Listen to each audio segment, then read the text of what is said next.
23 minutes now past the hour. He rocked and rolled and partied all night, every day, all night rather, and partied every day. Now he's taking his passion of music to the canvas and showing fans a whole new side of himself. We're joined by legendary Kiss frontman Paul Stanley, who's back with us once again. Hey. Okay, in the 70s, my parents wouldn't let me listen to Kiss, right? So You did pretty well. yeah, absolutely. But in the 80s is when I discovered Kiss, and I was like, and it was after the makeup came off as well. So I mean, I was an older audience, if you will, Sure. or next generation, if you will. Now, are you finding that in your paintings that you're finding a different audience altogether? Well, it's really interesting because obviously, you know, you have those Kiss fans, but also what I found a lot of galleries say is that people come in and are taken with the art and first drawn to it without knowing who did it, which is which is really cool. Look, nobody's going to deny that my fame and success helps get my foot in the door, but it doesn't mean somebody can't slam the door on my foot. So, you know, ultimately the fact that people are acquiring the art and the numbers they are obviously means something, because blind adulation is in short supply nowadays. So people buy things. You know, that's the ultimate way of people giving you approval, is to part with money. So it means a lot to me. This might be a little like choosing babies, but are you more comfortable with a guitar in your hand or a paintbrush? Well, you see, right now I'm in the best of both worlds. I got my art next to me and I got a guitar. You guys missed it during the commercial break. We were hearing Zeppelin, man. It was awesome, man. I was jamming with you. It was awesome.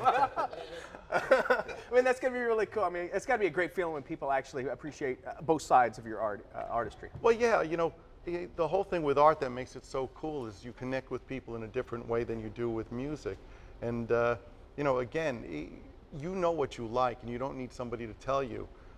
Critics be damned, you know. People can decide for themselves what is good art and what is bad art. For me, I believe that whether you live in a station wagon, you live in a Winnebago, you live in an estate, you deserve to have art on your wall. Okay. You know, people don't need to spend $65 million on a Van Gogh unless they want to have it as a, you know, an investment. You can get just as much joy out of a print. So whatever turns you on, put it on the wall. Let's talk rock and roll. Music has really changed since the 70s, and I think the bands today have Kiss to thank as far as making money. Would you agree with that? Well, you know, I think we're the virus that's kind of found its way into music, and it's found its way into most forms of music. You know, I don't need to tap us on the shoulder or pat us on the back. I do. Okay, you do it. I mean, as far as marketing goes, I mean, Kiss changed the way bands were marketed. Well, you know, up until the time we came along, most bands thought it was not cool to have merchandise. But the fact is that you don't put anything out that people don't want. Yeah.